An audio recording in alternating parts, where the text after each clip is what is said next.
The Insecticons are some of the weirdest Decepticons ever created. Freelance operatives modeled on insect biology, answering to nobody unless they feel like it. But not all of them are created equal. Today, I'm ranking every single Insecticon by how dangerous they actually are. Starting at the very bottom, Shot Hole. Every swarm has cannon fodder. For the Insecticons, that role belongs to Shot Hole. Shot Hole is not a mastermind, not a commander, and definitely not a legend. He is a clone of Kickback, built around the same grasshopper body, but without the personality that made Kickback dangerous. Same shape, same insect mode, way less presence. And that is exactly why he belongs at the bottom. Shot Hole's entire purpose is numbers. Swarm the battlefield, consume raw materials, overwhelm targets, and make the real Insecticons look more threatening by comparison. He is not here to outthink anyone. He is not here to manipulate loyalties or control minds. He is here to be pointed at a problem until either the problem disappears or he does. That sounds useful, sure, but useful is not the same thing as dangerous, because without control, Shot Hole is barely a character at all. He is a mass-produced pest with low intelligence and almost no individual agency. The moment the control beams are interrupted, clones like him can literally fall apart into component pieces, which is, you know, not ideal for your intimidation factor. Still, there is something unsettling about him, not because he is powerful, but because he represents what the Insecticons do best: multiply. One Shot Hole is forgettable. 100 Shot Holes eating through a battlefield is a problem. But if you think being a forgettable grasshopper is bad, wait until you meet the Insecticon who got a promotion and still couldn't escape irrelevance. Salvo is one of the most forgettable Insecticons ever made, and nobody cares. An eHobby exclusive redeco of Kickback, released in Japan with a bio card and basically zero fanfare. That's the whole origin story. Not a mainline release, not a cartoon star, not even a proper shelf warmer. Just a repaint with a name slapped on it. See, Salvo's whole deal is grasshopper mode, same as Kickback, which means the entire skill set is jumping, kicking, and being vaguely threatening in a swarm. The bio paints Salvo as a clone trooper type, one of many mass-produced Insecticon soldiers built to overwhelm through sheer numbers. Show up, cause chaos, let the named characters take credit, and honestly, the grasshopper form is perfect for that. Grasshoppers are everywhere. They move fast, they're loud, and at the end of the day, still just a pest. Nobody's scared of a grasshopper. Irritated, sure, but scared, no. Salvo never appeared as a distinct named character in the G1 cartoon. Zero dialogue, zero solo moments. The Insecticon clones showed up as background fodder in a handful of episodes, and none of them got individual recognition. All numbers, no identity, no legacy. But if Salvo's problem was being too generic for anyone to remember, the next Insecticon has the opposite issue entirely. Sharpshot. Every Insecticon we've covered so far has one thing in common: they're disposable. Swarm units, cannon fodder with wings. Sharpshot is where that pattern breaks, and it breaks hard. This one transforms into a beetle, essentially a retool of the classic G1 shrapnel mold, which already tells you something about its pedigree, but the real difference is in how it operates. Sharpshot is built around cunning and manipulation rather than brute force. That's not swarm behavior. That's a schemer sitting in the shadows waiting for you to make one wrong move. The Decepticon roster reflects that. Sharpshot functions as a cerebral operative, making it one of the few Insecticons valued for intelligence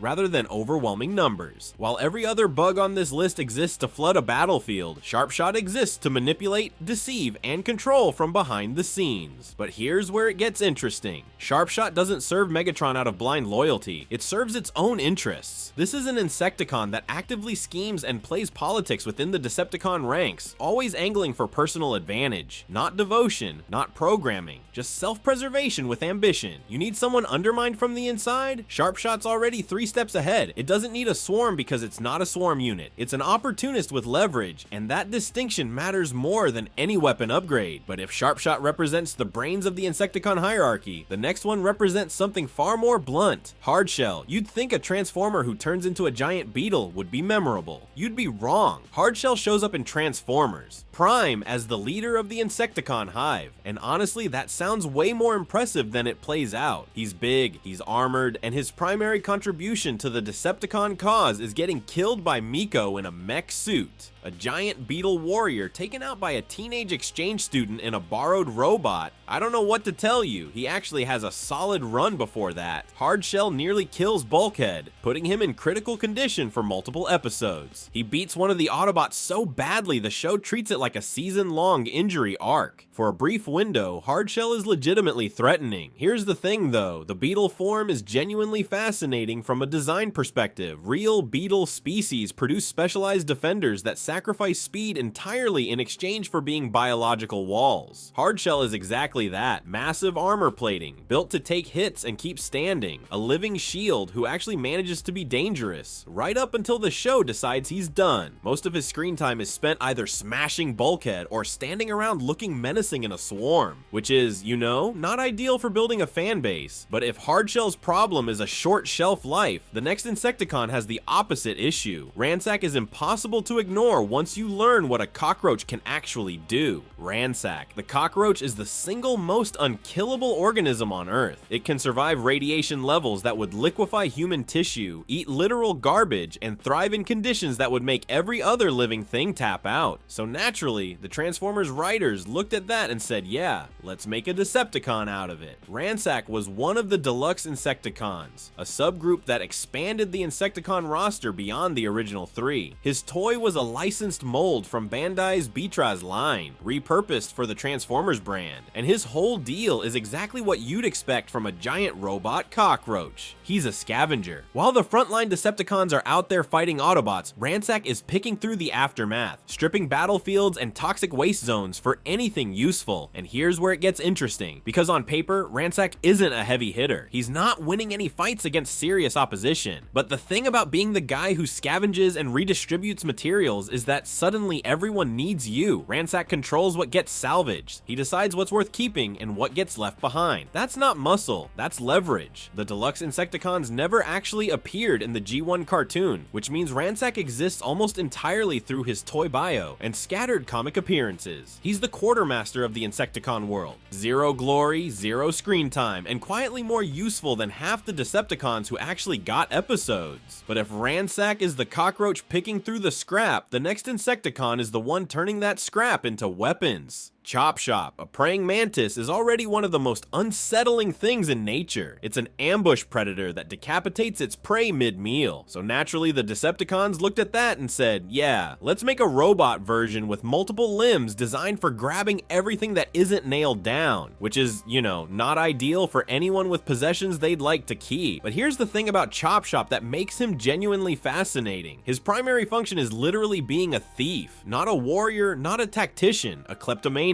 This Insecticon will steal anything from weapons to spare parts to stuff he doesn't even need. He looked at his own terrifying insectoid body and decided the best use for it was shoplifting on a planetary scale. That's not a lack of ambition. That's a compulsion operating on a completely different level than brute force. Now, the real crime here is what every piece of Transformers media did with him. Zero G1 animated appearances. None. And his comic presence was barely better, with only a handful of minor appearances in the UK Marvel run and virtually nothing in the US comics. A character with this much personality baked into his bio, and nobody gave him a real story. The deluxe Insecticons as a whole got shafted compared to the original trio of Bombshell, Shrapnel, and Kickback. Chop Shop got the worst of it. A fantastic concept left sitting on the shelf collecting dust, which he probably would have stolen anyway. The franchise completely wasted this character, and nobody even noticed. But if you think a mantis with sticky fingers is dangerous, wait until you meet the Insecticon who decided artillery was the answer to every question. Barrage. This is where the deluxe Insecticons stop being curiosities and start being genuinely dangerous.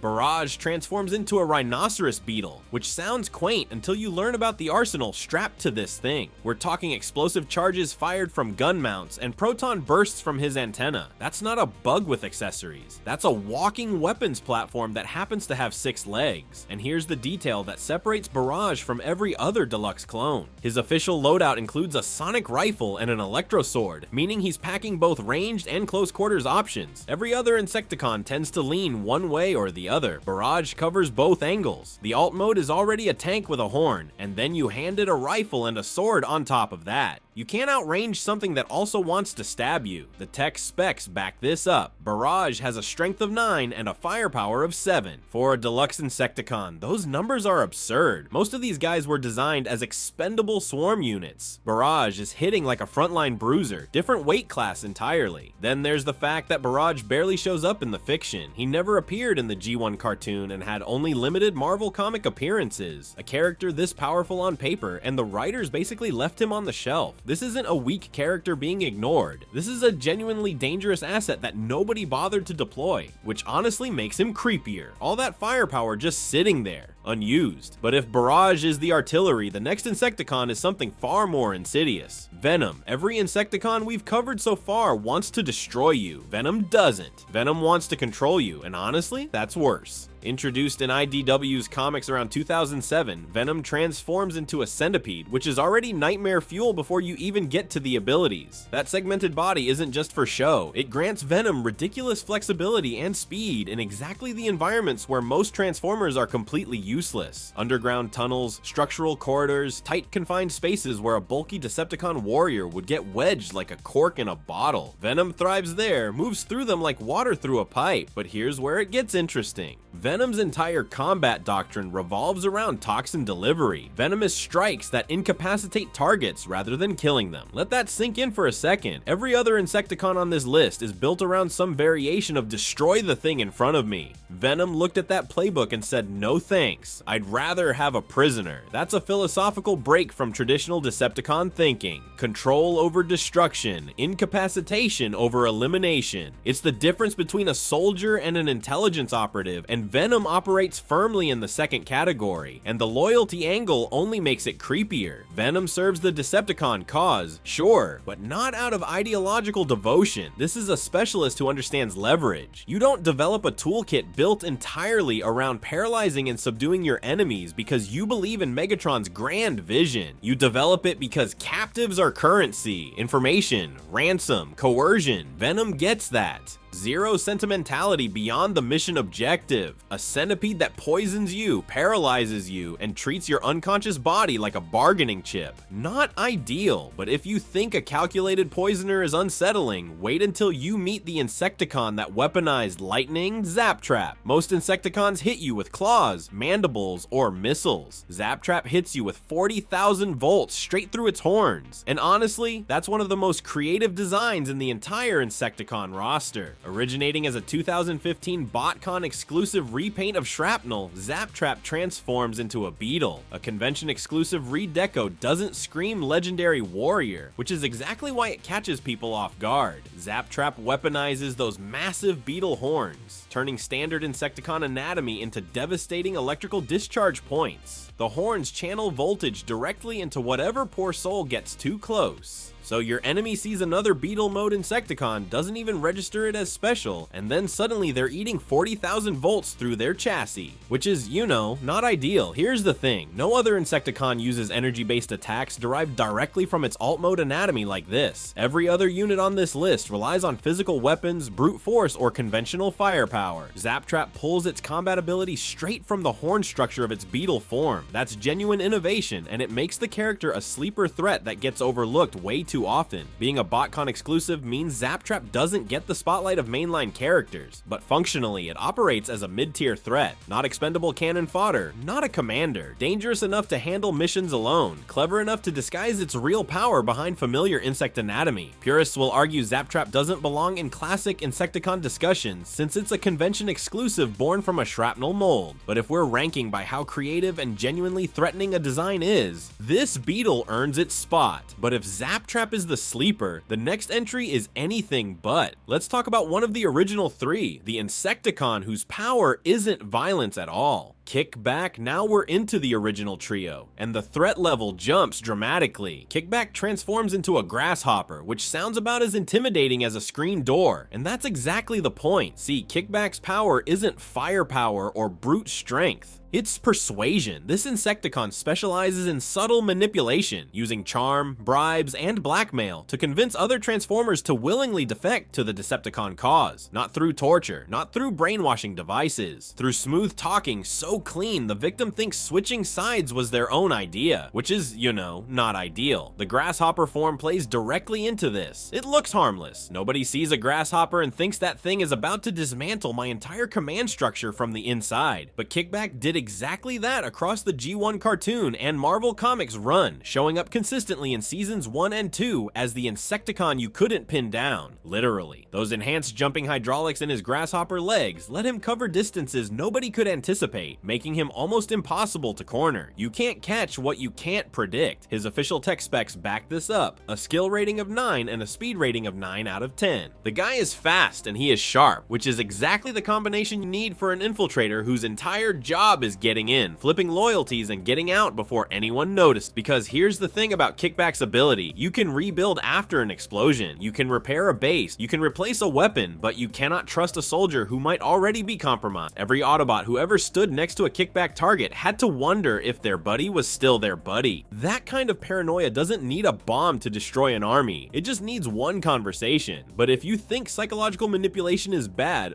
wait until you meet the Insecticon who skips the conversation entirely and just takes direct control of your brain. Bombshell, if Kickback is the guy who talks you into walking through the door, Bombshell is the guy who welds it shut behind you, because Kickback persuades, Bombshell enslaves. And the difference between those two things is the difference between a con artist and a surgeon. Bombshell transforms into a rhinoceros beetle, which already gives him a physical edge most Insecticons don't have. That armored carapace isn't decorative. In beetle mode, he can ram targets with enough force to shatter reinforced steel, and his head-mounted mortar launcher fires up to 8 miles. So he's not exactly fragile, but the ramming isn't what makes Bombshell terrifying. The Cerebro shells are. Here's how they work. Bombshell fires a small device from his head cannon directly into another Transformer's head. Once it's in, that Transformer belongs to him. Not influenced, not persuaded, owned. Full mind control slavery through a physical implant lodged in your brain. The victim follows orders, reports intelligence, sabotages their own allies, whatever Bombshell wants, and they can't remove it themselves. Now, here's where the power dynamic gets interesting. Megatron tolerates Bombshell because the Cerebro shells are useful against the Autobots, but that tolerance has a ceiling,